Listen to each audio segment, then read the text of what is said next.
Buenos días, queridos amigos, bienvenidos al canal Tiempo y Atención, entrando en libertad y saliendo en libertad, el podcast de Vincent Clan, la mente cuántica. Hace unos días hice un audio un poquito conflictivo, pero como que da igual. Y hoy vamos a ahondar un poquito más. El lenguaje va a ser menos locuaz, yo diría hasta menos vulgar, porque el otro día fue un poquito arrebatado. Bien, lo dejo ahí porque estaba en esa energía.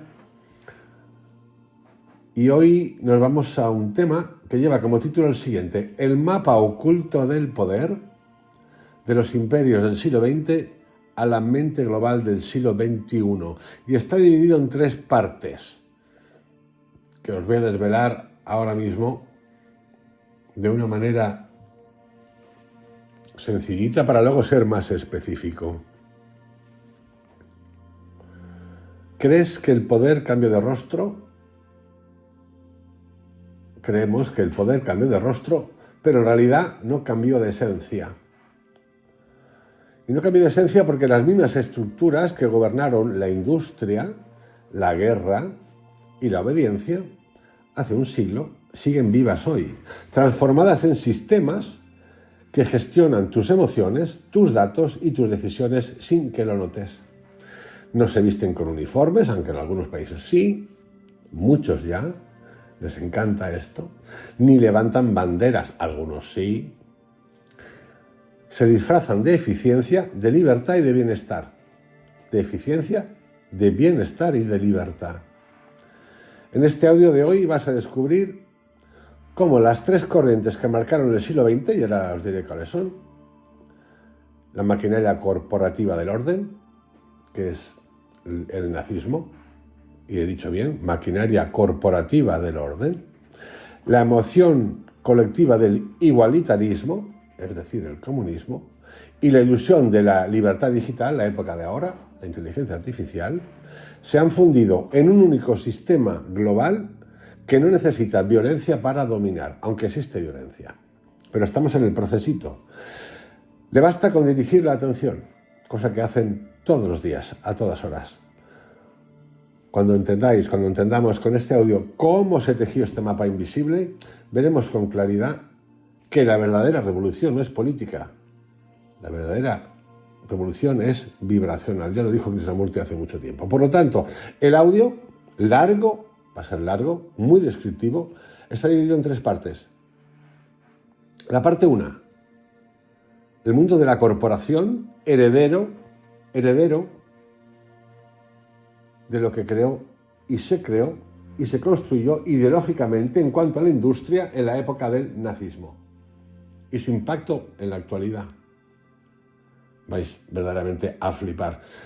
La segunda parte, el impacto del comunismo, que nunca cayó, que sigue en marcha y que ha tomado unas variantes interesantísimas también de control.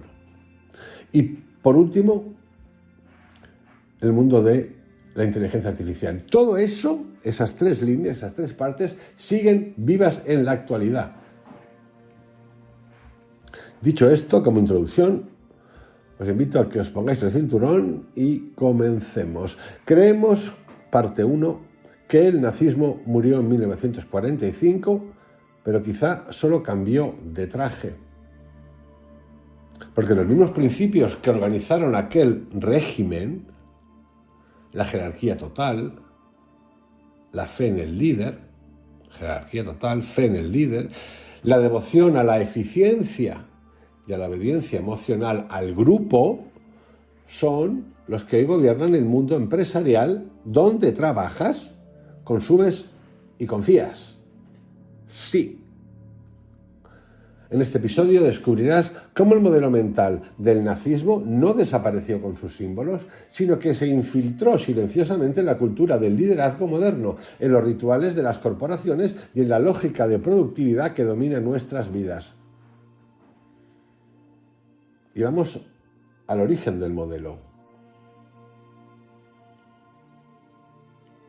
Como estructura organizativa. Tiene un nombre que lo voy a pronunciar, pero no sé alemán. Por lo tanto, seguramente lo pronunciaré mal. Führerhierarchie. Führerprinzip. Führerprinzip. Asumo que estará formada por Führer y Prinzip, principio y Führer. El Führerprinzip, o el principio del líder, no era una metáfora política ni una simple justificación del mandato absoluto. Era una teoría de organización total, diseñada para impregnar todos los niveles de la sociedad alemana. Desde las escuelas hasta las fábricas, desde la familia hasta el Estado, la consigna era clara: una sola voluntad, una sola dirección, un solo espíritu. ¿Dónde encontramos hoy en día esto? En muchísimos lugares, de los dos ámbitos ideológicos. De hecho, hay una que está emergiendo heavy, allá, vamos a llamarlo, por las Américas. Otras ya están súper instaladas. Repito, una sola voluntad, una sola dirección, un solo espíritu. Este principio se formuló oficialmente en los años 20 dentro del Partido Nacional Socialista. Pero su germen estaba ya en la crisis de identidad alemana posterior a la Primera Guerra Mundial. Un país humillado, con inflación desbordada, una democracia débil y una necesidad colectiva de orden. Hitler supo ofrecer ese orden, no tanto por ideología, sino por forma, por estructura. Lo que vendía no era solo odio, era sentido. La idea básica era sencilla y peligrosa. La sociedad debía reflejar la estructura del cuerpo humano. La cabeza piensa y dirige, los brazos ejecutan sin cuestionar. La armonía, decían, surge cuando cada célula actúa de acuerdo con la voluntad del organismo entero. Esa metáfora biológica legitimó el mandato absoluto, transformando la obediencia en virtud moral. Los discursos de Hitler y de Goebbels y de los ideólogos del régimen insistían en que el pueblo alemán debía aprender a obedecer antes de poder mandar. En la práctica esto significaba anular la conciencia individual y reemplazarla por un instinto colectivo orientado hacia la eficiencia del conjunto. Esa doctrina se aplicó a todos y en todos los ámbitos. En las juventudes hitlerianas se enseñaba que cuestionar a un superior era señal de debilidad moral. En la industria, los trabajadores eran llamados soldados del trabajo. En la educación, el maestro ya no debía formar pensadores, sino transmisores de disciplina. Lo más inquietante es que ese modelo funcionó. Alemania pasó de la ruina a ser una potencia industrial en menos de una década. La obediencia eficiente produjo resultados tangibles y ese éxito aparente sembró la semilla que luego absorberían las grandes escuelas de gestión del siglo XX. Y aquí nos vamos ahora al eco de ese management moderno, de esa dirección. Cuando la guerra terminó, muchos de los ingenieros, economistas, planificadores, genetistas del régimen nazi no fueron encarcelados. Podemos recordar ahora a Porsche, Mercedes, algunos más que hay por ahí. Fueron recontratados por corporaciones estadounidenses y europeas durante la reconstrucción de posguerra. Algunos nombres clave del aparato nazi, como Werner von Braun, trasladado a la NASA bajo el programa Paperclip, fueron símbolo de una tendencia mayor: la transferencia de conocimiento organizativo del nazismo hacia la industria moderna. En los años 50, Estados Unidos promovió una nueva ciencia, el management.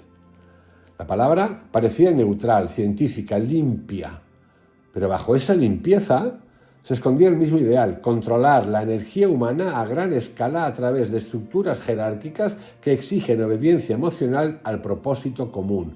Peter Drucker, el gran padre del management moderno, había vivido el ascenso del nazismo en Europa. Su obra inicial, The End of the Economic Man, en 1939, el fin del hombre económico, analizaba precisamente cómo los totalitarismos, repito, Peter Drucker, cómo los totalitarismos se alimentaban del vacío interior del individuo moderno. Sin embargo, Las corporaciones que luego adoptaron sus ideas tomaron solo una parte del mensaje, la de la eficiencia colectiva, no la de la conciencia individual. Y así, el Führerprinzip renació bajo otros nombres: visión corporativa, liderazgo inspirador, cultura empresarial, alineamiento de valores. Y esto nos lleva a un pasito más: la moral de la obediencia positiva. El nazismo enseñó al mundo que la obediencia podía ser revestida de belleza, de armonía e incluso de sentido. Ya no se obedecía por miedo, sino por pertenencia. Y comparando las cosas que voy contando con cómo está el asunto hoy. Ya no se obedecía por miedo, sino por pertenencia. Hoy el lenguaje corporativo ha sustituido el Heil Hitler por fórmulas modernas. Creemos en nuestra misión, estamos alineados con el propósito, somos una familia. Pero el efecto psicológico es el mismo: transferir la responsabilidad moral del individuo al sistema. Cuando algo sale mal, nadie es culpable. Solo seguíamos el protocolo. ¿Lo encontrasteis? Esto lo hemos encontrado en los juicios de Nuremberg, que es alucinante. Yo os invito a que los veáis. ¿Qué cuentan? ¿Cómo responden esos líderes del nazismo? Totalmente convencidos. Totalmente convencidos. Por eso, cuando hablamos de los seguidores meditativos y de gurús y de sectas, están convencidos. Están convencidos.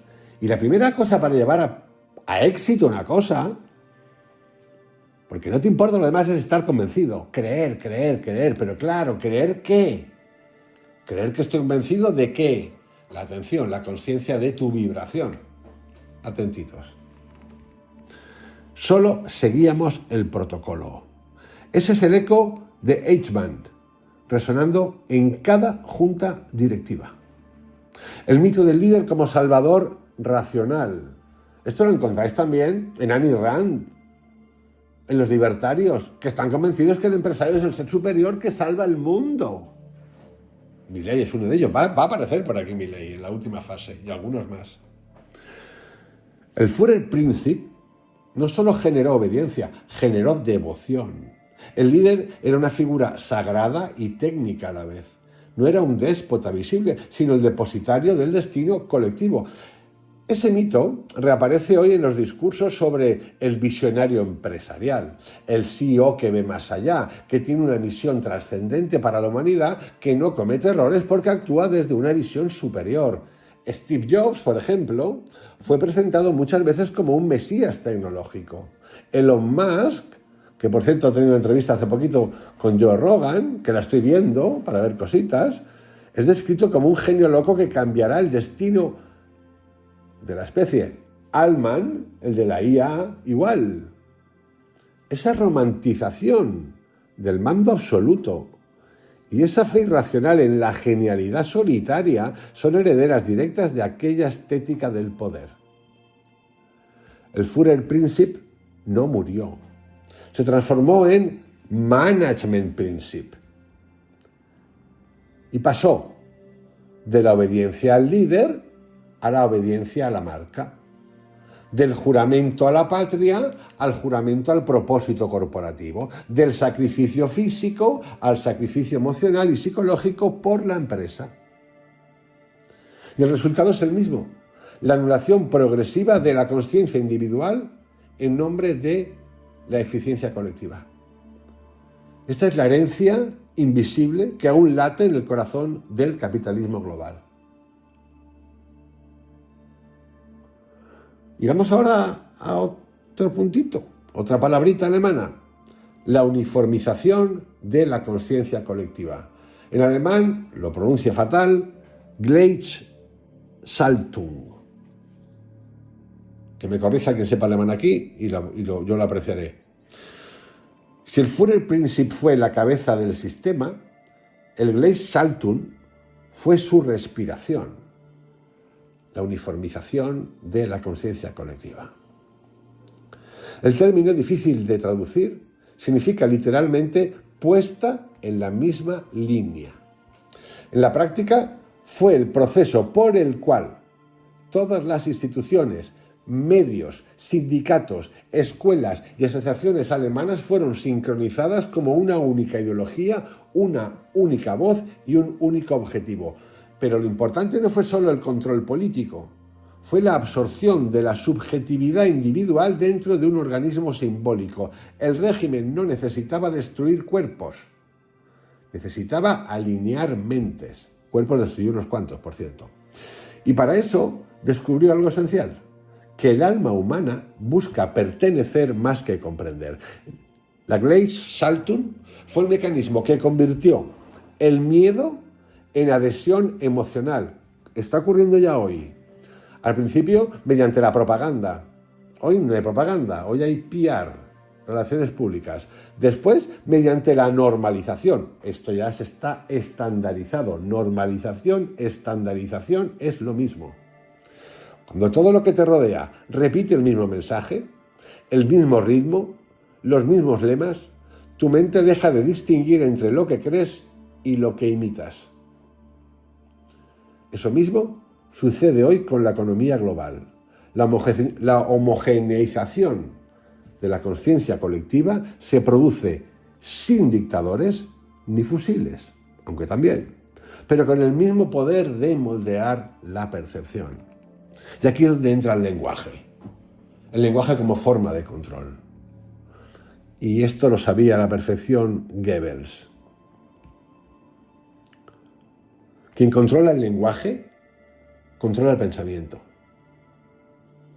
En el discurso, en la oratoria, el que hace la pregunta es el que controla la conversación.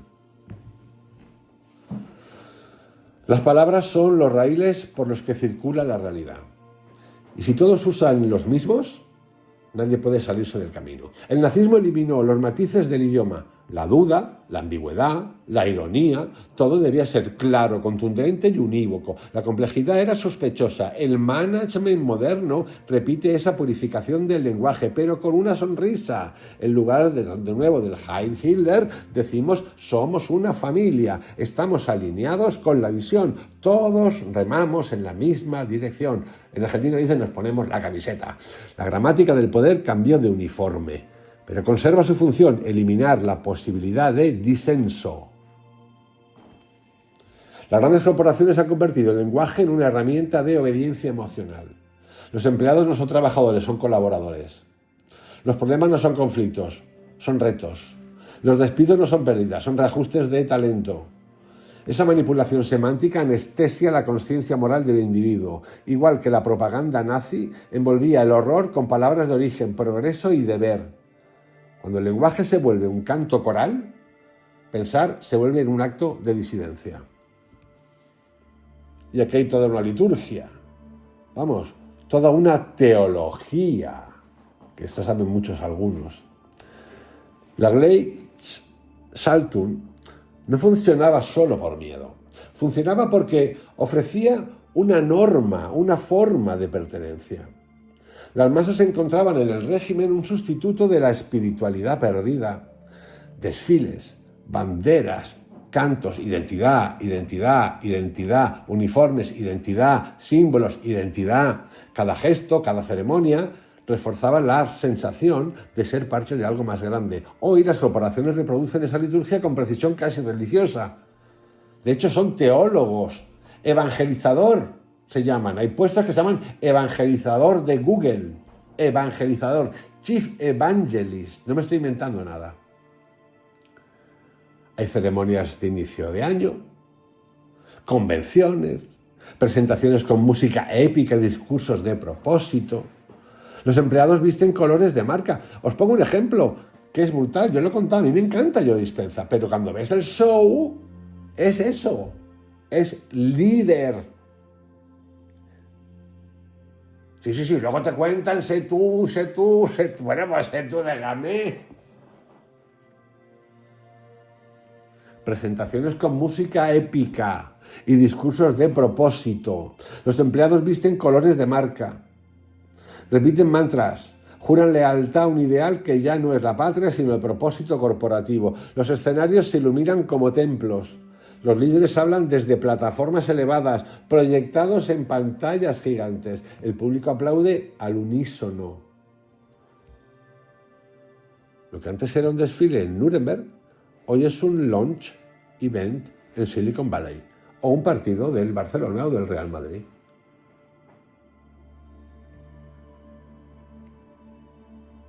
Yo he hecho el tour del Santiago Bernabéu nuevo. Todo esto existe ahí. El del Barça será igual. Os pongo ejemplos. El del fútbol americano, el del básquet, lo que queráis. Un evento de Joe Dispenza. De Anthony, iba a decir Anthony Hopkins, Tony Robbins, lo mismo. ¡Guau! ¡Guau!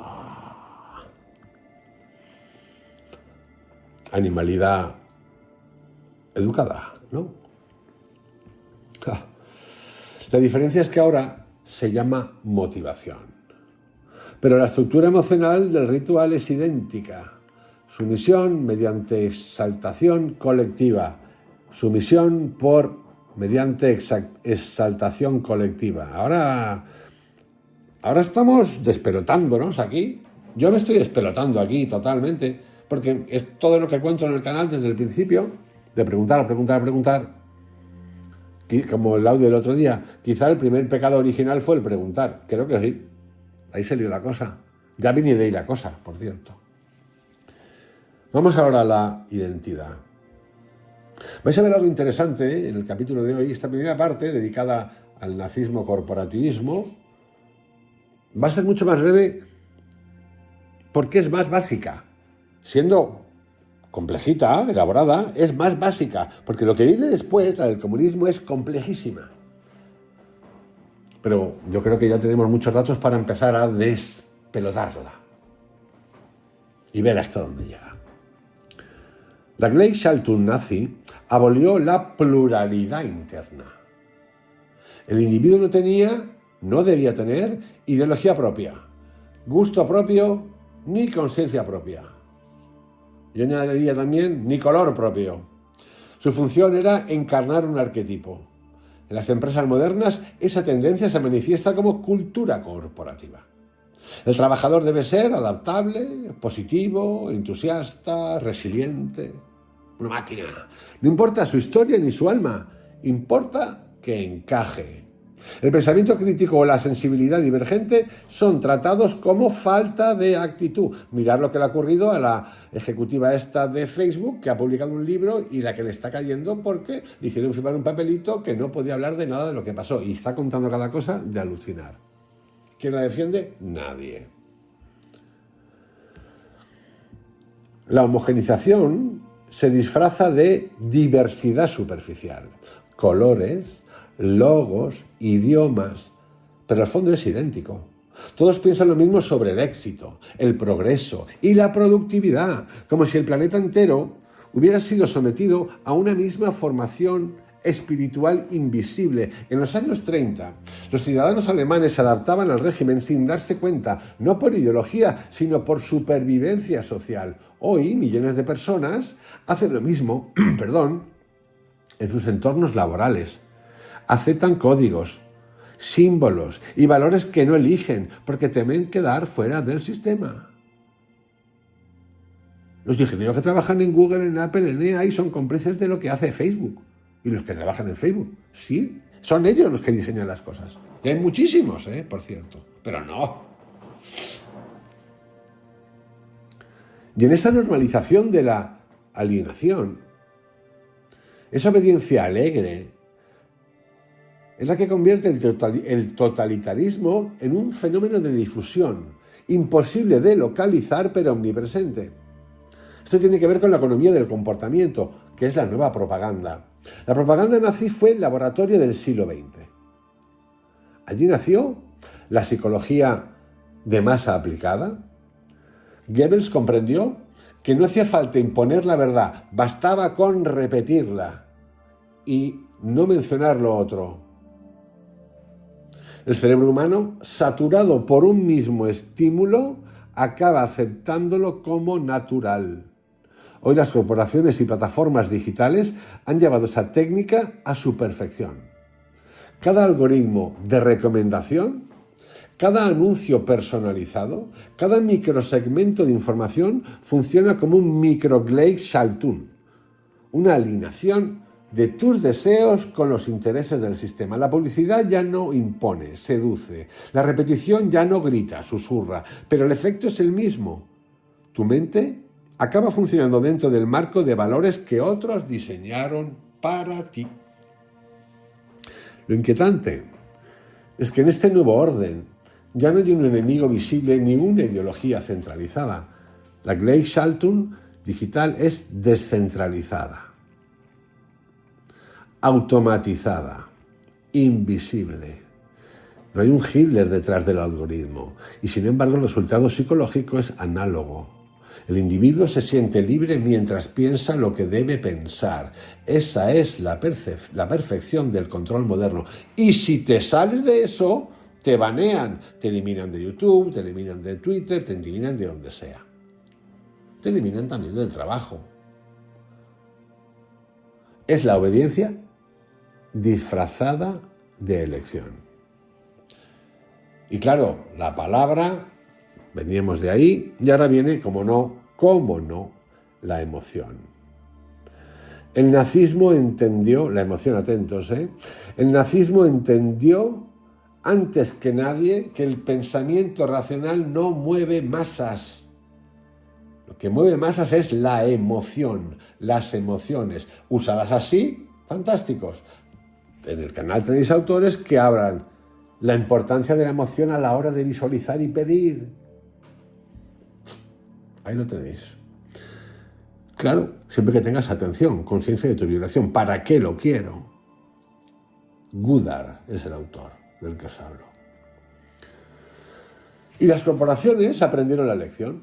Los discursos actuales sobre el liderazgo no apelan a la lógica, sino al sentimiento, pasión, propósito, entusiasmo, pertenencia. Son las mismas energías que el Tercer Reich, como se diga, manipuló, pero transfiguradas en mensajes positivos. El resultado es una estructura emocionalmente totalitaria. Todos deben sentir lo mismo, todos deben vibrar con la misma intensidad, todos deben amar a la empresa, a la corporación, a la religión, a lo que te dé la gana, al partido. Cuando la emoción se convierte en requisito, el pensamiento desaparece. La Gleichschaltung emocional es quizá la más peligrosa de todas. Porque quien controla lo que sientes no necesita decirte lo que pienses. Y esa es la herencia que el nazismo legó al capitalismo posmoderno. La ingeniería de la emoción colectiva como forma de control silencioso. Y aquí pasamos a de la economía de la guerra a la economía de la corporación. De la guerra porque había guerra, pero ahora ya no hay guerra o no había guerra después. Bueno, ahora sí que hay guerras, pero no estamos en una guerra mundial, aunque igual ni nos hemos enterado y sí. El nazismo no solo fue un movimiento político, fue una revolución industrial dirigida por una ideología de eficiencia total. Su motor no era el odio en sí, sino la obsesión por la organización perfecta. La economía de guerra fue el laboratorio donde se fundieron tres ingredientes que más tarde definirían el capitalismo moderno: la planificación centralizada, la obediencia funcional y la deshumanización técnica del trabajo. Alemania, entre 1933 y 1945, construyó una máquina económica sin antecedentes y sin precedentes, Miles de empresas privadas fueron absorbidas o coordinadas por el Estado. Pero contrariamente a lo que suele creerse, no se abolió el capitalismo, se fusionó con el poder político. El Estado no nacionalizó las industrias, las sincronizó. Y atentos a lo que viene ahora. Los grandes consorcios, IG Farben, Siemens, BMW, Krupp, Volkswagen, Bosch, entre otros muchos, se convirtieron en pilares del Reich. No por acción, no por coacción, sino por convicción.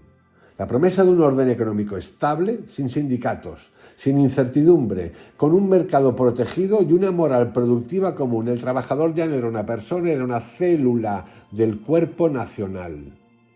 Su función, producir sin pensar, obedecer sin preguntar, perfeccionarse sin cesar. Ese modelo, que combinaba movilización total, disciplina colectiva y eficiencia científica, fascinó al mundo empresarial incluso después de la derrota nazi.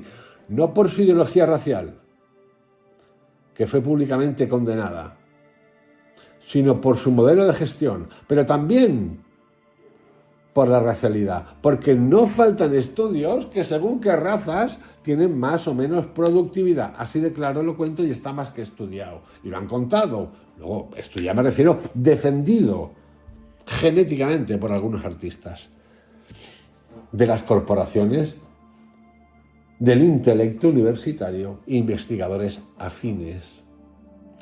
Cuando los aliados ocuparon Alemania, se centraron en desmantelar su aparato militar, pero no desmantelaron su aparato industrial. Las mismas fábricas siguieron funcionando. Los mismos ingenieros, contables, jefes de producción y tecnócratas fueron reutilizados para reconstruir Europa. En los juicios de Nuremberg se castigó la atrocidad visible, pero no la mentalidad instrumental que la hizo posible. Repito, en Nuremberg se castigó la atrocidad, el hecho de asesinar, matar, quemar, pero no se castigó la mentalidad instrumental que lo hizo posible, la ideología detrás, que era una ideología de Estado, de economía, de justicia, de gestión. Y esa mentalidad, la de la eficiencia sin conciencia, la obediencia sin moral y la técnica sin alma, se disolvió lentamente en el nuevo tejido empresarial del mundo capital y el mundo democrático. Y sigue hoy. Sigue hoy. Las empresas que habían colaborado con el régimen se convirtieron en símbolos del renacimiento económico. Volkswagen fabricó coches para la libertad, el famoso escarabajo. Siemens se reinventó como pionera de la tecnología civil. IG Farben fue dividida en corporaciones modernas que hoy dominan la industria química global. El mundo entero admiró su capacidad de reconstrucción sin detenerse a preguntar qué parte del alma humana había sido sacrificada para lograrla. Porque Alemania se recuperó rápido, amigos. Y le dieron por todos los lados, pero se recuperó rápido por eso. Por eso, que fue absorbido. A partir de los años 50, Alemania Occidental vivió el llamado, estamos con los nombres, el milagro económico. Paso de decirlo en alemán porque es muy larga y muy complicada. El milagro económico. Millones de personas creyeron que ese renacimiento era la prueba definitiva de que el país había cambiado. Y en apariencia así era. Democracia parlamentaria, prosperidad, modernidad, pero bajo la superficie sobrevivía la misma idea central del régimen anterior, el trabajo como redención, la eficiencia como virtud moral, la productividad como medida de la dignidad humana. Lo que antes se llamaba deber hacia la patria pasó a llamarse responsabilidad profesional. La retórica del sacrificio fue sustituida por la del mérito y el campo de batalla dejó de ser el frente militar para convertirse en la oficina, la fábrica, el mercado global. El alma colectiva no se liberó, solo cambió de uniforme. En Estados Unidos, al mismo tiempo, nacía la nueva religión, el management. Escuelas de negocios, consultoras, modelos de liderazgo, teorías de eficiencia humana. Los mismos ingenieros sociales que habían estudiado la logística de la guerra nazi ahora diseñaban sistemas de producción, sistemas de distribución y motivación empresarial. Henry Ford, famoso, racista, había inventado la cadena de montaje, el Tercer Reich. Bueno, Henry Ford. Hitler tenía una foto de Henry Ford en su despacho, para que lo sepáis. El Tercer Reich llevó la cadena de montaje de Ford al extremo moral. Ahora el mundo la abrazaba, la cadena de montaje, como símbolo del progreso universal. Lo que he dicho, lo que he dicho. Hitler tenía una foto de Henry Ford en su despacho. La lógica de la máquina. El sistema industrial nazi fue en esencia una teología de la máquina. El ser humano debía funcionar con la precisión del engranaje. El error, la emoción, la vacilación eran considerados amenazas para el orden. Los campos de concentración fueron la expresión final de esa lógica, la mecanización absoluta de la muerte. Pero si se mira con frialdad estructural, el modelo era una fábrica de gestión. Estaban gestionando los asesinatos. Sí, esa crueldad era todavía superior. Una línea de producción optimizada, donde los cuerpos eran materia prima y el resultado era rendimiento. Hacían jabón de los cuerpos humanos. Es que es terrible. La industria moderna heredó esa visión. Todo lo que no genera utilidad es desperdicio. El capitalismo posbélico perfeccionó ese dogma. En lugar de aniquilar, se aprendió a reciclar. ¿A reciclar qué?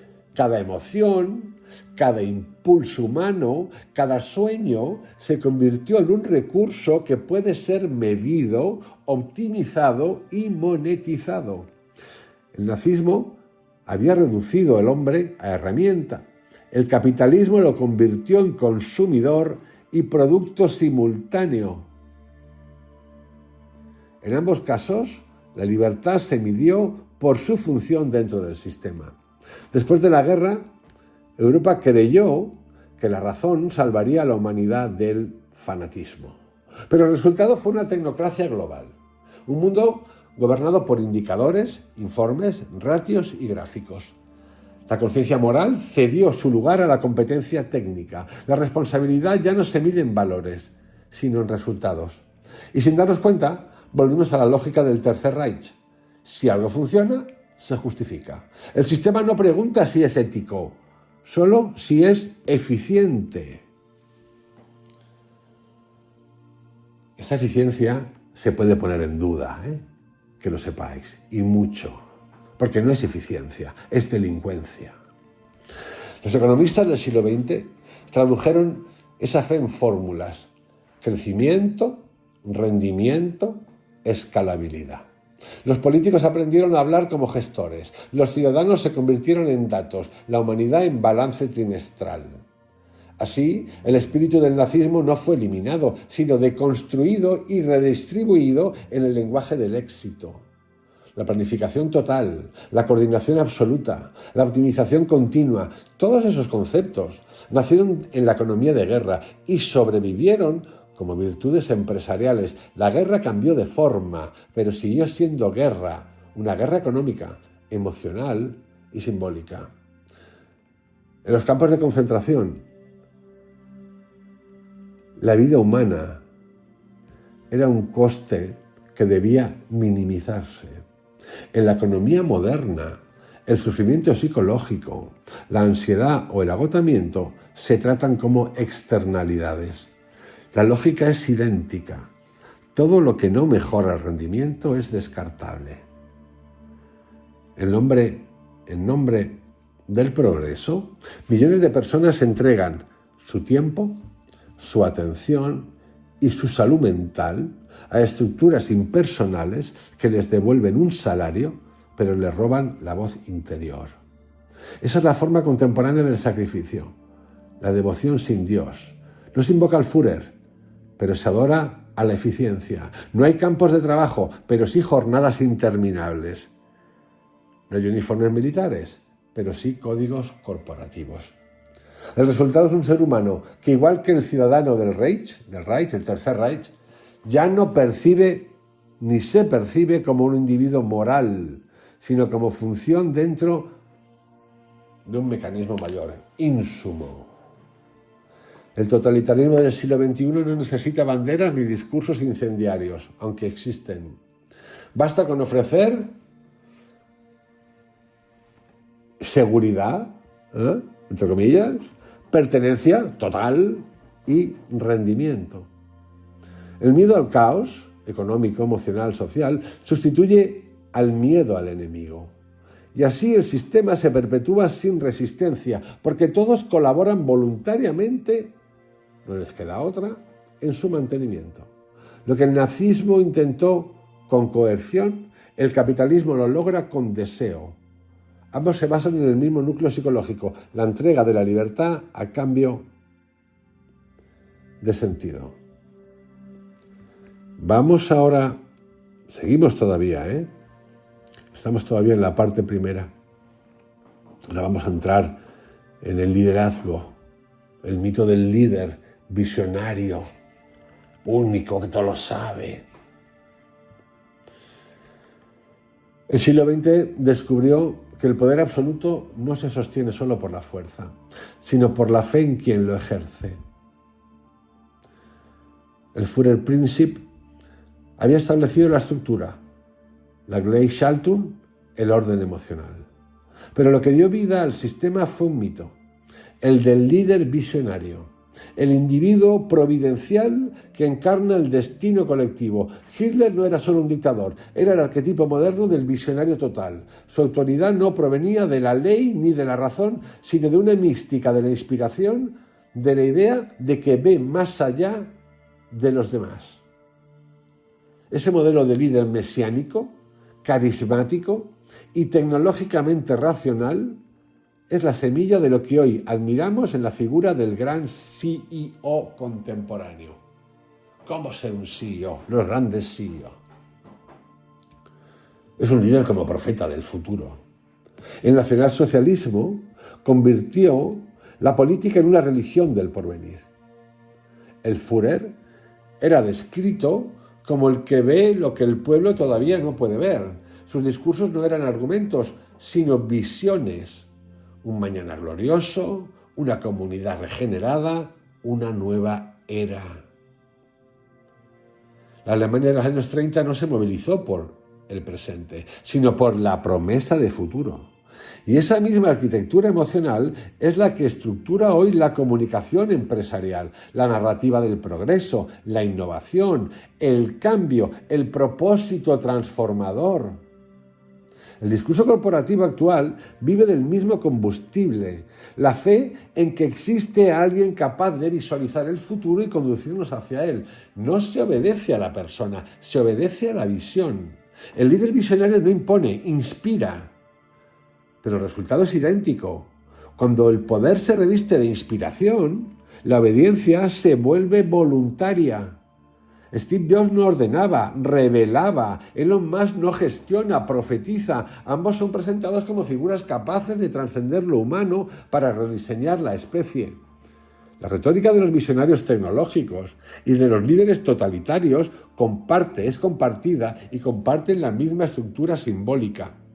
Un futuro utópico, una misión sagrada, una comunidad de creyentes y un sacrificio implícito. Nosotros, cuando vimos estas cosas, dicen, este es un comunista. Yo no soy ningún comunista. Pensaba que era capitalista, hasta que empecé a leer y a entender. Pero lo pensé mucho tiempo atrás. Todos estamos involucrados en estas cosas. Aquí lo importante, lo veremos al final del capítulo de hoy, es tu atención. Pero que esto es así, es así. Y estamos en una parte, faltan dos todavía. Max Weber, el sociólogo, décadas antes de Hitler, sociólogo economista, definió el carisma como la cualidad de un individuo que despierta devoción porque parece poseer un don extraordinario. El nazismo industrializó ese concepto, transformó el carisma en tecnología social. Esto aplicarlo al mundo espiritualoide, de los gurús, de las fundaciones que heredan los gurús. Magnetismo.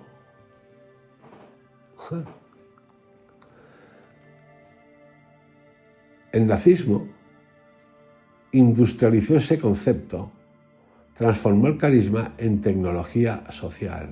Repito, Max Weber, décadas antes de Hitler, definió el carisma como la cualidad de un individuo que despierta devoción porque parece poseer un don extraordinario. Los desfiles, los uniformes, la iluminación nocturna, la música, la retórica y el silencio. Todo estaba diseñado para producir una emoción colectiva. Esa estética del poder, solemne, luminosa, unificadora, fue el molde de la comunicación moderna. Las grandes presentaciones corporativas de hoy repiten esa escenografía, el escenario oscuro, el foco sobre el orador, las pantallas colosales, el público entregado. El CEO aparece solo, de pie, vestido siempre igual, frente al futuro proyectado. Habla con frases cortas, hipnóticas, sobre la transformación de la humanidad. Promete sentido, trascendencia, conexión. Y detrás de cada palabra hay un ejército de ingenieros, diseñadores, analistas, publicistas. El mito del líder se ha convertido en una marca. Hasta la forma de andar. Ya no es un hombre de Estado, sino un rostro comercial del destino. El nazismo fue el primer régimen que entendió el poder del espectáculo total. La sociedad del espectáculo, un libro fantástico, os lo recomiendo. La propaganda no era comunicación, era teatro metafísico. Los congresos de Nuremberg, filmados por Leni Riefenstahl, mostraban a millones de personas convertidas en escenografía. No eran espectadores, eran parte del espectáculo. Su participación era su obediencia. Hoy el liderazgo global repite la misma fórmula en clave mediática. Los foros económicos, las cumbres tecnológicas, los lanzamientos de productos, los discursos de los grandes innovadores son versiones seculares de aquellos rituales. Las empresas ya no venden objetos, venden sentido, trascendencia, pertenencia. Y cada líder es un sacerdote de esa nueva liturgia. No prometen salvación nacional, sino un mundo mejor. Aunque estés jodido, pero te lo prometen y caemos y nos enganchan. Una nueva conciencia, un futuro sostenible, donde ahora ganan menos que hace 20 años y además tienes menos acceso con ese mismo capital a lo que tenías hace 20 años. Magnífico, sostenible. Pero detrás del relato se repite el mismo patrón. La centralización emocional del poder en una figura carismática que convierte la complejidad del mundo en un relato simple y luminoso. El mito del líder visionario no existiría sin la psicología del seguidor. Os recomiendo este libro, Masa y Poder, Elías Canetti. Erich Fromm, también tenéis audios acerca de él, lo describió tras la guerra. El ser humano moderno teme la libertad.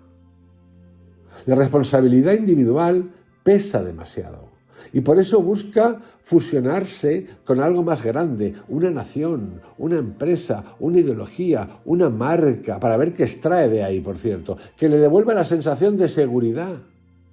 El líder satisface esa necesidad, piensa por nosotros, decide por nosotros, le quita a los otros, nos quita a los otros, nos da propósito. En el nazismo, ese proceso se ritualizaba. En el mundo corporativo se normaliza. Obedecer se convierte en alinearse. Estamos alineados todos. Vamos, estamos desfilando todos. Una línea. Renunciar a la autonomía se llama comprometerse. Te has comprometido a hacer lo que yo te diga. Esto es común. Común. El miedo al vacío se disfraza de entusiasmo por el futuro. Y así, millones de individuos repiten el mismo patrón psicológico que dominó el siglo XX, entregarse a la promesa de un otro que sabe. No hablemos ya de la espiritualoide y de la religión. El precio de esa entrega es invisible. La disolución de la conciencia crítica. Nadie obliga. Nadie amenaza, nadie mata, pero todos piensan igual, sienten igual y aplauden igual. La fascinación por el líder no nace del líder, sino del sistema que lo necesita. Hitler fue la condensación simbólica de una sociedad que ansiaba orden, eficacia, orgullo y destino. Se sentía dolida. El CEO contemporáneo encarna las mismas pulsiones: eficiencia, innovación, grandeza, expansión, y es intocable. No los veis ni de coña. Ambos son espejos donde el colectivo proyecta su deseo de trascendencia. Por eso el líder moderno no gobierna. Refleja el sueño del sistema de perfeccionarse a sí mismo. Y, en ese sentido, el culto al líder no ha desaparecido. Solo se ha democratizado. Cada uno de nosotros, cuando admira al genio visionario, está repitiendo el mismo acto de fe. Alguien sabe cómo salvarnos. ¡Qué inteligente es! El resultado es una cultura que confunde lucidez con carisma, verdad con poder de convicción, inteligencia con influencia. Repito, el resultado es una cultura que confunde lucidez con carisma, verdad con poder de convicción, inteligencia con influencia. El pensamiento crítico se disuelve bajo el brillo del espectáculo y el liderazgo se convierte en el nuevo opio de la civilización tecnológica. El siglo XXI ha reemplazado los dioses por algoritmos. Pero la estructura espiritual del mito sigue intacta. El líder ya no promete redención espiritual, aunque algunos sí, sino salvación tecnológica. No dice os liberaré del pecado, sino os liberaré del error humano. Vamos al transhumanismo. La Agenda 2030 va por ahí. El Foro Económico de Davos va por ahí. El ser humano pierde su biología, su carbono, para convertirse en silicio. Su evangelio son los datos, su paraíso la automatización, su credo la eficiencia. El futuro vuelve a ser el horizonte de la fe. Y detrás de cada promesa late el mismo impulso que animó al totalitarismo. La idea de que el individuo debe sacrificarse por el todo, que la libertad personal debe someterse al destino colectivo. En el nazismo, ese destino era la raza. Hoy es el progreso. Pero en ambos casos el relato tiene la misma estructura. Un líder que interpreta el sentido de la historia, un pueblo que le entrega su poder, una máquina que se alimenta de su devoción. Y aquí entramos en lo que he denominado la paradoja final. Antes de ponernos en marcha, ir preparando la segunda entrada, que tiene que ver con el comunismo. Y todavía falta, nos falta un ratito para llegar a ese mito de la igualdad, ¿no? Qué maravilla que prohíban las esvásticas y las caras de Hitler, pero que no prohíban las del comunismo asesino, que sigue asesinando y que la gente encima se cree que ha hecho algo por nosotros, además de matarnos. El líder visionario es, en el fondo, un síntoma del vacío. Aparece cuando las sociedades pierden la capacidad de creer en sí mismas.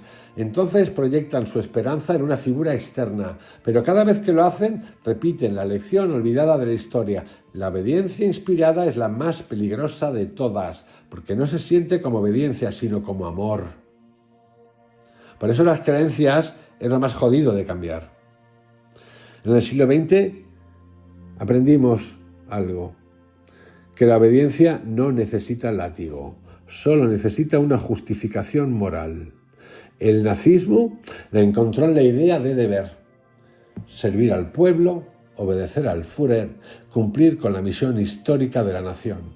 El capitalismo moderno la reinventó bajo otro nombre: compromiso, productividad, alineamiento, responsabilidad. En ambos casos, la esencia es la misma: renunciar a la propia conciencia individual para fundirse con la maquinaria del todo.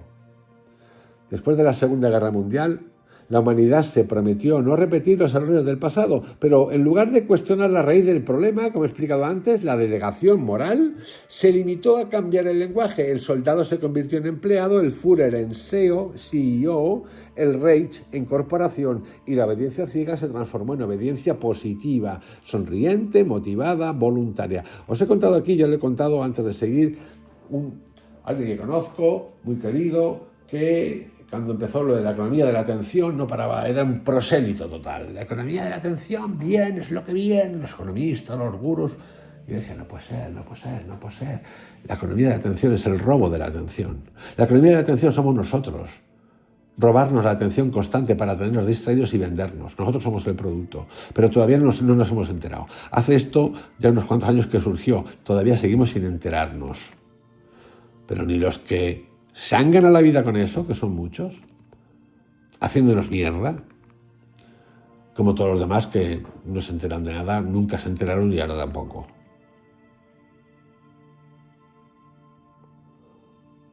Vamos ahora a un tipo en particular, peculiar, muy banal, la banalización del mal, como decía Hannah Arendt, de nombre Eichmann. Pero en realidad yo le he dado un cambio. He puesto Eichmann y la banalidad del bien. Cuando Hannah Arendt presenció el juicio de Adolf Eichmann en 1961, se encontró con algo que trastocó el pensamiento político moderno. Eichmann no era un monstruo, no mostraba odio, ni placer, ni culpa. Era un funcionario aplicado, un hombre corriente que había cumplido con su deber de forma ejemplar. Su defensa fue tan simple como devastadora. Solo seguía órdenes. ¿No? Si trasladamos eso, haciendo un pequeño paréntesis, en el que no se han cometido los asesinatos, a la gente que trabaja en Facebook, que diseña los logaritmos para la economía de la atención, con todo lo que ya sabemos acerca de la salud mental en los jóvenes y no jóvenes, pues tenemos la misma respuesta. Yo solo hago lo que me piden.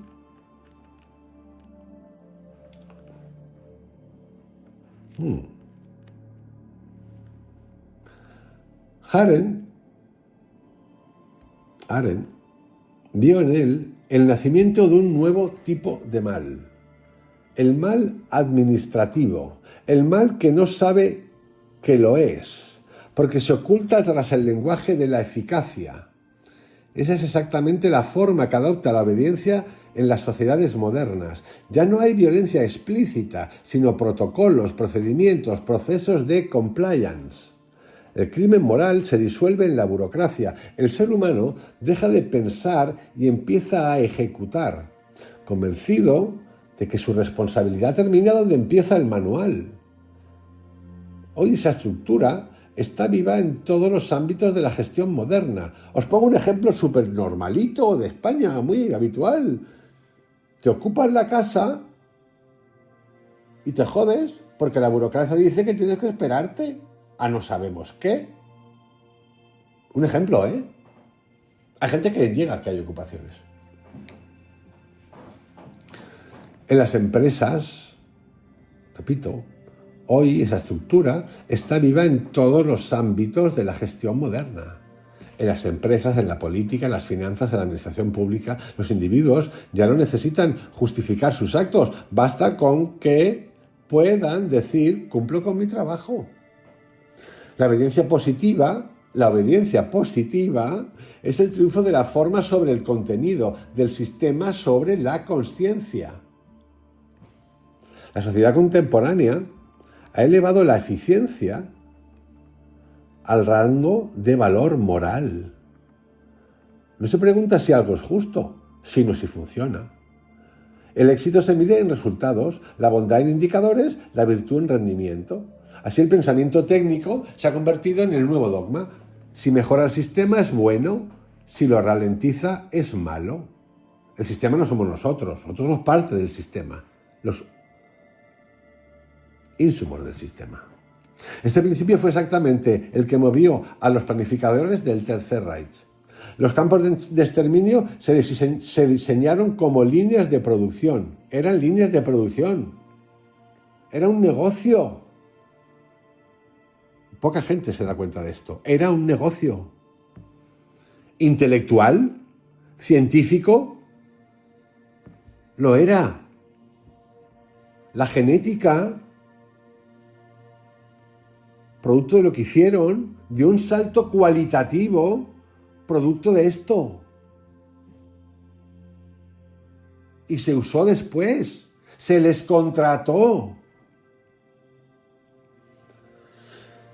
Los trenes se optimizaron para transportar más cuerpos en menos tiempo. Las ejecuciones se sistematizaron para reducir costes y maximizar eficacia. Era el horror convertido en proceso logístico. Y esa lógica, el bien medido en función del rendimiento, sobrevive hoy, aunque disfrazada de neutralidad.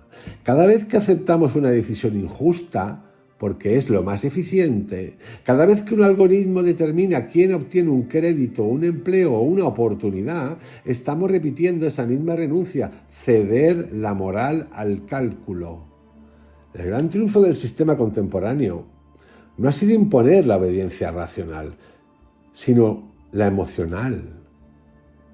Ya no nos obligan a obedecer, nos hacen querer obedecer.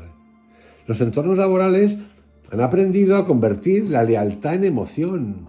Nos motivan, nos inspiran, nos ofrecen sentido. El lenguaje de la coerción ha sido sustituido por el de la pasión. El trabajador ya no obedece órdenes, se alinea con valores, no cumple con un plan, vive una visión. Una misión. Yo me acuerdo, un papanatas, y lo he oído varias veces, a mí me ha pasado directamente, no, yo te contrato genial, pero yo creo que pienses como un empresario como yo. Coño, si yo pensara como tú, sería tú. Te montaría un rollo rápidamente, en medio año, en cuanto aprenda, te monto una competencia. ¿Qué pasa? Que te vas a cagar en la hostia. Es mentira, mentira todo el tiempo. Ya entraremos en la parte esta de igualitaria, porque ahora estamos en esta. Esta es la estructura de la industria. Luego vamos a ir a la estructura del obrero, producto del comunismo.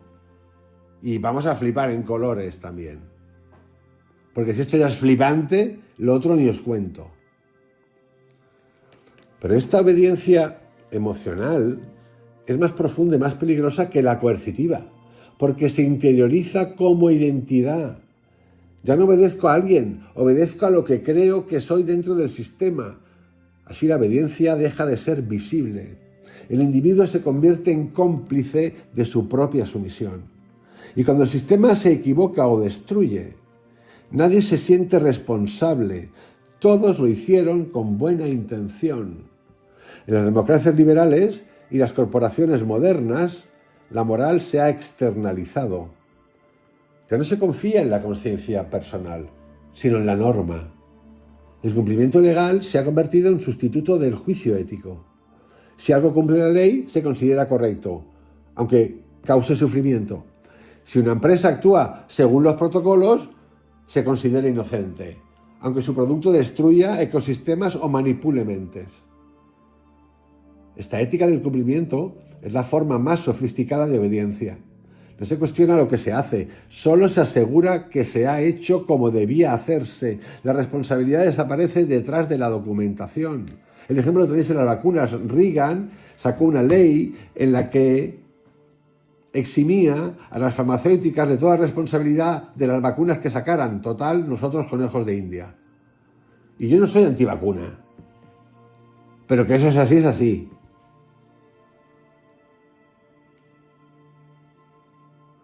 La responsabilidad desaparece detrás de la documentación. El mal se disfraza de procedimiento y así el mundo se vuelve moralmente anestesiado, gobernado por estructuras que funcionan perfectamente sin alma. La obediencia positiva no solo opera desde abajo, también ha colonizado el pensamiento de los líderes. El mando moderno vive bajo la ilusión de que dirigir es servir a la organización, no a la verdad. Esto es importante. servir a la organización, no a la verdad. El líder se convierte en ejecutor de objetivos abstractos, crecimiento de la organización, cuota de mercado de la organización, expansión de la organización. No importa básicamente el ser humano. No importa el efecto humano, solo el indicador.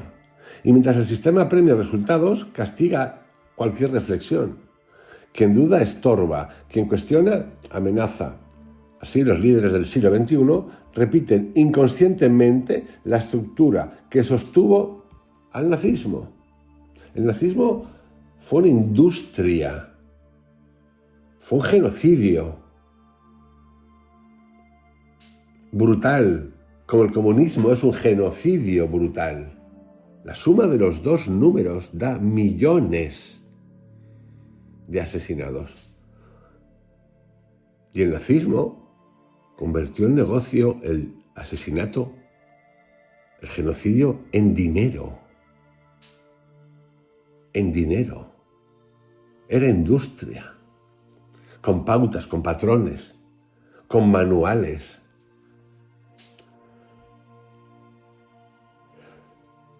Así los líderes del siglo XXI repiten inconscientemente la estructura que sostuvo al nazismo, una pirámide de obediencia donde nadie se siente responsable, porque todos cumplen con algo superior. El filósofo Zygmunt Bauman habló del término modernidad líquida, donde el control ya no se impone, se disuelve. No hay dictador visible porque todos participamos del sistema. El poder se distribuye entre millones de obediencias minúsculas, la del empleado que no protesta, la del consumidor que sigue comprando, que luego se reivindica, pero sigue comprando, la del ciudadano que acepta lo intolerable porque no puede hacer nada. El resultado es un mundo sin tiranos, pero lleno de servidumbres voluntarias. El totalitarismo ya no necesita muros porque habita en la mente. Y lo más alarmante, se alimenta del deseo humano de ser bueno, de cumplir, de contribuir. La obediencia positiva es el rostro amable del viejo mal. No mata, pero anestesia, no oprime, pero uniforma. No castiga, pero disuelve la conciencia. Es el sistema perfecto, aquel en el que todos colaboran con amor en su propia alienación. Toda estructura de poder necesita un lenguaje simbólico. El nazismo lo entendió con una precisión casi religiosa. No basta con imponer leyes, hay que darle al alma una forma visible. Los desfiles, las antorchas, los uniformes, los himnos y la coreografía milimétrica de las masas no eran simples expresiones de propaganda, eran rituales de cohesión, espacios donde la emoción individual se disolvía en el pulso del conjunto. Lo esencial no era el contenido del mensaje, sino su atmósfera, el arrebato. Os pongo un ejemplo, cuando muere Maradona en Argentina. Os pongo otro ejemplo, no se compara además, cuando muere la reina Isabel de Inglaterra. La estética del régimen, monumental, luminosa, ordenada, sublime, convertía la obediencia en experiencia trascendente. Cada evento era una epifanía colectiva. El pueblo sentía durante unos minutos que participaba de algo más grande que su vida, y esa sensación, más que cualquier doctrina, fue el cementerio del totalitarismo.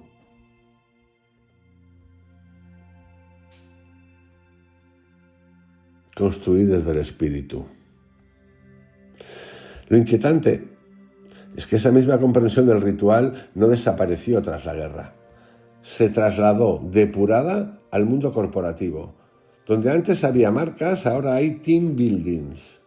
Donde antes había marchas, ahora hay team buildings. Donde antes había desfiles, ahora hay convenciones globales. Donde antes se gritaban consignas, ahora se entonan eslogans. El gesto humano sigue siendo el mismo. Buscar pertenencia, un sentido compartido, una forma visible de lo invisible. Las empresas modernas son templos del espectáculo del orden. Sus redes de acero, vidrio y geometrías limpias. Sus redes en forma de edificio, arquitectura. Evocan la monumentalidad simbólica del poder. Si vais a Roma, si vais a Milán, si vais al norte de Italia, esa monumentalidad fascista está ahí presente. Transparencia aparente, control absoluto. Los espacios están diseñados para inspirar respeto, eficiencia, neutralidad. Pero esa neutralidad estética es ideológica. Representa la pureza del sistema, la ausencia del conflicto, la armonía impuesta by design del diseño. Cada ritual corporativo, desde una reunión de estrategia hasta un lanzamiento de producto, está pensado como una pequeña liturgia. Los discursos tienen estructura mística, apertura con agradecimientos, invocación, visión, profecía, objetivos, mandamientos, cierre motivacional, bendición. Lo repito porque es importante, la asociación. Apertura con agradecimientos, invocación, visión, profecía, objetivos, mandamientos, cierre motivacional, bendición. El público aplaude, sonríe, asiente. No se trata de información, se trata de inducción emocional, como los antiguos ritos políticos. El poder se renueva cada vez que se celebra una representación, y esto ocurre cuando vais a un evento multitudinario del Tony Robbins, del Joe Dispenza, de la masa que quieras. Es lo mismo. Es espiritual, oide, fumoide, hippioide, siliciboide, politicoide, lo que os dé la gana. Ya sea un partido de fútbol, un concierto, lo que os dé la gana. La política totalitaria y la empresa contemporánea comparten un mismo descubrimiento, que la verdad deja de importar cuando la emoción se ritualiza. No se necesita convencer, solo repetir con solemnidad suficiente. En el siglo XXI, el símbolo ya no es el estandarte del Estado, sino el logo de la empresa. Y el logo no es un simple emblema gráfico, es la condensación visual de una promesa metafísica. Cuando Ronaldo, como un ejemplo, en una entrevista famosa, tiene que hablar y tiene delante 3 botellas de Coca-Cola y él considera que eso no es buena para la salud, porque no es buena para la salud, pero mira, estar en el deporte, pero Coca-Cola tiene que estar ahí, Coca-Cola, veneno delante del deporte, ahí, porque Coca-Cola quiere que consumas mucha Coca-Cola, más allá de que tenga más azúcar que la hostia. Y Ronaldo hace así y la quita. Ahí tenéis un ejemplo de infiltración. Tira un dedo de frente Ronaldo y dice, fuera esto. Que puede ser porque no le paga tan bien, o puede ser porque considere que era un tema de salud, que es lo que dijo él.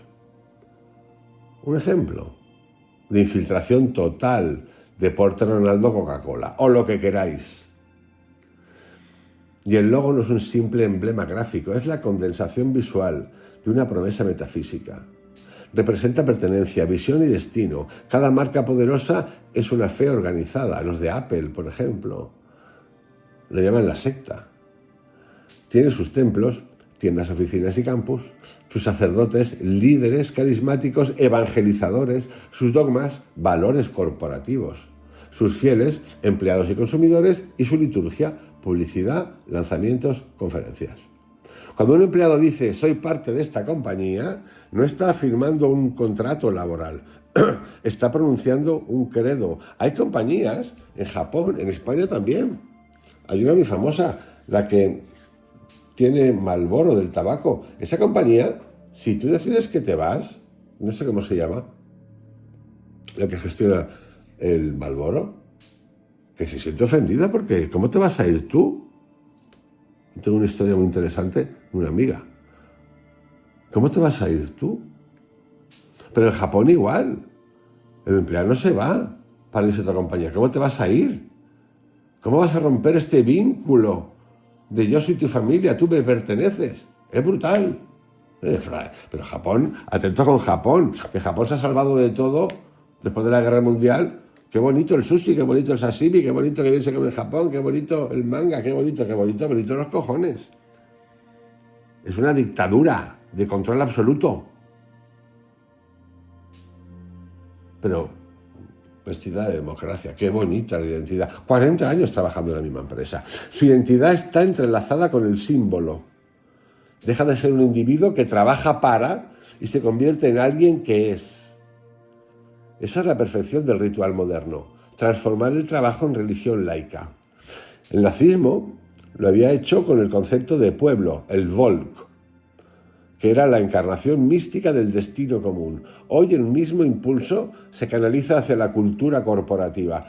Ambas son formas de sustituir la soledad del individuo por la pertenencia emocional del grupo. Y cuanto más dependencia haya, mejor. Y cuanto más masa formada haya, mejor, porque somos más baratos.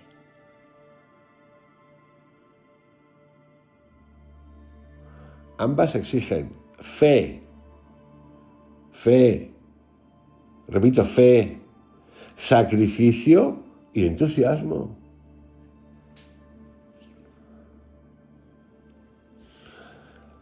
Cada mañana, millones de personas entran en oficinas, fábricas o videollamadas con la misma devoción silenciosa con la que antes se acudía a un templo. El saludo ritual, cómo estás, las reuniones de apertura, los informes, se ha metido hasta meditación en las empresas y corporaciones. Las métricas, los feedback, la meditación para ser más productivo, para que lo sepáis, los cierres de trimestre, todo está pautado, cronificado, ordenado. Es una coreografía invisible que mantiene viva la ilusión de que el sistema respira. Y como toda religión, exige presencia, incluso cuando la mente está ausente. Por eso se han puesto tan nerviosos después del COVID diciendo a las empresas que tienen que volver todos aquí, que tenéis que venir por mis cojones porque si no os despido. Sí, os suena, ¿no? Y como toda religión, repito, exige presencia, incluso cuando la mente está ausente. En el nazismo, la presencia del cuerpo en el acto era sagrada, marchar, saludar, mostrarse. En el mundo empresarial, la presencia se digitaliza, estar online, responder al instante, no desaparecer del radar. El cuerpo físico ya no importa, pero la disponibilidad total sí. 24/7. 7 días a la semana, 24 horas al día. La obediencia ya no es gestual, es temporal. Se mide en atención constante. Esa es la nueva liturgia, estar siempre conectado, la economía de la atención, visible, activo, implicado. Y lo que antes era represión externa, hoy es autoexigencia interior. El sistema ya no necesita imponerte la presencia, la deseas tú porque temes dejar de existir dentro del flujo. Todo ritual necesita un mito que lo legitime. En el nazismo era el mito de la redención del pueblo elegido. En las empresas contemporáneas es el mito del propósito, cambiar el mundo. Cambia el mundo, cambiamos el mundo, empoderar a las personas, crear un futuro sostenible. Estos lemas tan luminosos cumplen la misma función simbólica que los grandes relatos políticos del siglo pasado, dar un sentido trascendente al trabajo ordinario. Y en ese sentido, una vez interiorizado, vuelve innecesaria la coerción. El empleado no trabaja por dinero, sino por misión. Yo lo he escuchado esto y lo he visto. No. Nosotros en lugar de aumentar sueldos y tal, te vamos a ofrecer otras cosas que son importantes para el entorno laboral de esta empresa en la que perteneces. Mientras que los dueños, consejeros, lo que sea, se meten cada vez más billetes. Pero es cierto, el empleado ya no trabaja por dinero. Quieren que trabajemos por amor al arte, sino por misión. Por eso oímos tantas veces, pero ¿cuál es tu misión en la vida? Anda a cagar. Mi misión en la vida, pues igual es desvelarte. El consumidor no compra, se siente parte de algo. El accionista no invierte, cree en el futuro. Todo se espiritualiza y en ese proceso el poder se vuelve invisible. La obediencia ya no se percibe como sumisión, sino como devoción. El mito, por ejemplo en las criptomonedas, el mito del propósito es la pieza maestra del nuevo totalitarismo emocional. Permite explotar al individuo sin enfrentarlo. Repito, el mito del propósito es la pieza maestra del nuevo totalitarismo emocional. Permite explotar al individuo sin enfrentarlo, manipularlo sin que se sienta oprimido, dirigirlo sin que se sienta mandado. Porque el mito le da la sensación de libertad. Los rituales tienen una doble función: cohesionan y adormecen. En la Alemania nazi mantenían la ilusión de unidad mientras el horror crecía en silencio. En el capitalismo actual mantienen la ilusión de bienestar mientras la desigualdad se multiplica. El ritual es importante. En el capitalismo actual mantienen la ilusión de bienestar, solo hay que mirar un poquito, mientras la desigualdad se multiplica. La gente vive al día, la gente sigue consumiendo, tiene sueldos de mierda, pero tiene teléfonos de 1000 y pico pavos porque está endeudado, porque necesita el teléfono de 1000 y pico pavos. Y sale como puede, y sale, y sale, y sale. Y no llega. Y tampoco protesta. Porque ya para eso está el ocio. El ritual sustituye la reflexión por la repetición. El individuo participa en ceremonias que le impiden sentir el vacío. Los discursos motivacionales, las campañas de conciencia corporativa, los días internacionales de valores, las celebraciones de la marca, son versiones suaves del mismo fenómeno, eventos diseñados para impedir el pensamiento crítico. El ritual canaliza la energía colectiva y la devuelve al sistema una y otra vez como combustible emocional. Cada gesto de entusiasmo refuerza la estructura que impide ver más allá. El totalitarismo del siglo XXI no necesita prohibir el pensamiento, lo diluye en actividades infinitas, en rituales de participación continua. El ciudadano corporativo vive en una misa perpetua, sin altar ni Dios, pero con la misma sensación de sentido prestado. En la película El Lobo de Wall Street es increíble. Lo que acaba pasando en esa película, en el espectador, no es un acto de conciencia y de pensamiento. Es que muchos quieren estar ahí, de haber participado de eso ahí, siendo lo que es, un engaño, una mentira, literalmente una mierda. Ese es el mensaje. Detrás de todos estos rituales hay un silencio estructural. El sistema no sabe por qué existe. El nazismo llenó ese vacío con el mito del destino racial. Las corporaciones lo llenan con el mito del crecimiento perpetuo, pero ambos comparten la misma raíz, la incapacidad de detenerse y preguntar. El sistema se justifica solo porque se mueve. Y el movimiento constante, reuniones, lanzamientos, metas, celebraciones, es su forma de evitar la pregunta esencial: ¿para qué? ¿Para qué? ¿Qué estamos realmente creando más allá del ruido y la expansión? Esa pregunta es el único acto verdaderamente subversivo en un mundo de rituales, porque obliga a mirar al vacío. El poder teme el silencio, porque en el silencio se disuelve el hechizo del mito. Por eso el ruido corporativo, político, mediático no cesa nunca. Es el sustituto moderno del canto colectivo, el eco continuo que nos mantiene dentro del sueño. El siglo XX terminó creyendo que había vencido al totalitarismo. Las banderas fueron quemadas, los líderes cayeron, los símbolos fueron prohibidos, algunos, pero la estructura del poder sobrevivió, porque no residía en los uniformes ni en los discursos, sino en la manera de organizar la energía humana. El nazismo fue derrotado como ideología, pero su modelo de funcionamiento, la coordinación total, la absorción del individuo en el todo, la eficiencia como moral, lo intelectual, la educación, la forma, la gestión, la economía, la ley, el orden, la normalización, fue adoptado inconscientemente y conscientemente por el mundo que lo venció. Fue adoptado por Estados Unidos, por Inglaterra, por Francia, por Alemania de nuevo. Sí, fue copiado. El resultado es lo que hoy llamamos sistema. Una red global, descentralizada, donde nadie manda del todo y nadie obedece del todo. Pero todos actúan según las mismas reglas invisibles. Ya no hay Führer, pero hay un algoritmo. Ya no hay un Reich, pero hay un mercado. Ya no hay juramentos de lealtad, pero sí contratos, métricas, misiones, términos y condiciones. El totalitarismo se disolvió en la atmósfera. Se convirtió en cultura. Del estado total pasamos al sistema automático. El estado total del siglo XX necesitaba una ideología visible. El sistema total del siglo XXI no necesita ninguna. Funciona por inercia, como un organismo autorregulado. No ordena, sugiere, no amenaza, recompensa, no exige, seduce. El poder ya no se impone, se automatiza.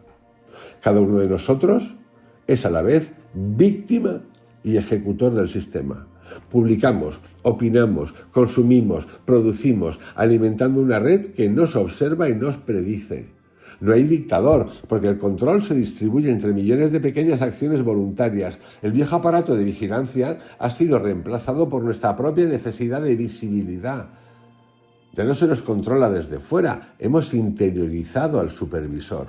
La Alemania nazi quería un pueblo que pensara igual. El capitalismo digital quiere una humanidad que sienta igual, excitada constantemente, conectada constantemente, acelerada constantemente y disponible. El control emocional ha reemplazado al control ideológico y, como siempre, el resultado es la neutralización de la conciencia. Y aquí es donde entra la economía de la atención, el nuevo Reich, Tercer Reich. El siglo XXI ha descubierto una forma más elegante de dominación, robar el tiempo sin violencia. El sistema no te quita la libertad, la distrae. Cada notificación, cada anuncio, cada estímulo compite por tu atención. Y atención es el recurso básico del nuevo orden. Ya no necesitas obedecer a un líder, porque tu mente está fragmentada entre 1000 pantallas. La fragmentación reemplaza a la censura. No te impide pensar, solo te impide profundizar. El nazismo había logrado unificar el pensamiento de una nación. El capitalismo digital ha logrado dispersar el pensamiento de toda la humanidad. Ambos mecanismos sirven al mismo fin: impedir el despertar de la conciencia, y mientras creemos que elegimos, el sistema elige por nosotros, guiado por patrones de predicción más precisos que cualquier propaganda. La Gleichschaltung del siglo XXI es algorítmica. Cada individuo es calibrado, segmentado, moldeado por un flujo de estímulos que adapta su visión del mundo a las necesidades del mercado. Y esto lo tenemos nosotros cada día que tocamos el teléfono. El resultado no es la obediencia visible, sino la conformidad imperceptible. No pensamos igual porque nos obliguen, sino porque ya no recordamos cómo pensar de otra forma. En el nuevo orden, la moral ha sido sustituida por la productividad. El valor de un ser humano se mide por su rendimiento, su utilidad, su capacidad de mantenerse activo. El descanso es sospechoso, la duda improductiva, el silencio impropio. Esta moral del rendimiento perpetuo es la versión posmoderna del viejo ideal de la pureza. El nazismo exigía pureza racial, el capitalismo exige pureza funcional. Ser bueno significa no fallar, no enfermar, no detenerse, no cuestionar. Y como todo ideal de pureza, conduce a la culpa. Culpa por no ser suficiente, cosa que ocurre mucho actualmente, por no rendir, por no adaptarse. El sistema necesita esa culpa para sostenerse, porque solo el culpable se esfuerza indefinidamente por redimirse. Así el trabajo, el consumo y la auto-optimización se convierten en activos de penitencia. El ser humano moderno vive en un confesionario sin fin y se cree religioso, donde cada error se traduce en deuda emocional y cada mejora en obediencia renovada. En el Tercer Reich, el silencio era castigo. Hoy es subversión.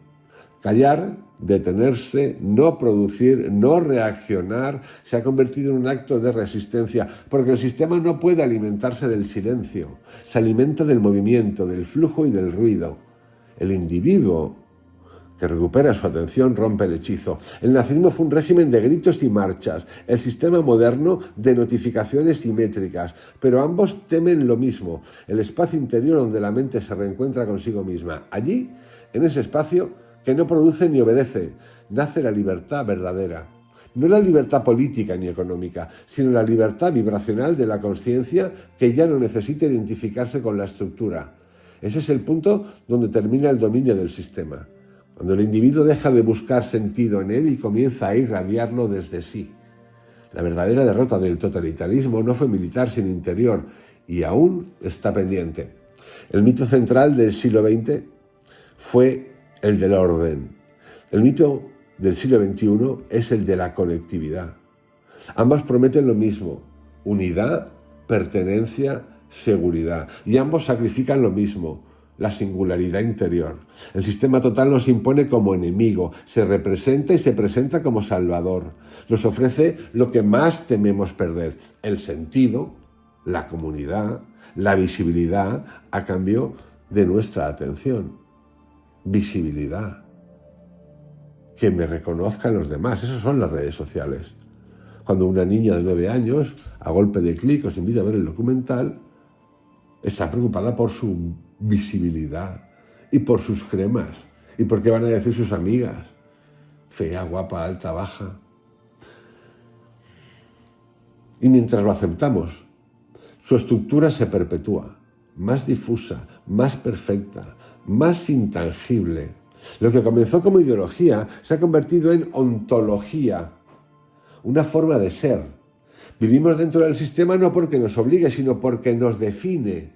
El Estado total necesitaba uniformes, el sistema total necesita identidades digitales. En ambos casos, el alma humana se reduce a un código. Comprender esta herencia no es un acto histórico, sino moral. Porque el peligro no reside en el pasado, sino en la continuidad de su estructura dentro de nosotros. Cada vez que renunciamos a pensar por comodidad, cada vez que obedecemos por miedo, cada vez que delegamos nuestra conciencia en una norma o en una pantalla, el totalitarismo resucita discretamente. No necesitamos más revoluciones, sino más presencia. El sistema se desactiva en el instante en que uno deja de reaccionar y empieza a mirar. Esa mirada, libre de miedo, libre de fascinación, es lo que el siglo XXI más teme, porque en ella el poder pierde su hechizo y la conciencia recupera su lugar. Y aquí, queridos amigos, llegamos al final de la primera parte. Os voy a proponer lo siguiente. Dado que se alarga, llevamos 1:30, voy a poner este podcast en 3 audios. La parte primera, el nazismo y las corporaciones. La parte segunda, el igualitarismo mesiánico del comunismo. Y la tercera parte, la era digital. Las vais a tener por partes cada una y luego voy a editar los audios, no editarlos, sino juntarlos en un audio final, total, donde estén las 5 o 4 horas y media que veo que se van a surgir perfectamente todas. Dicho esto, ponemos punto y aparte. Ese es el final de la primera parte. Nos preparamos para empezar con el mito de la igualdad que tiene que ver con el comunismo. Seguimos.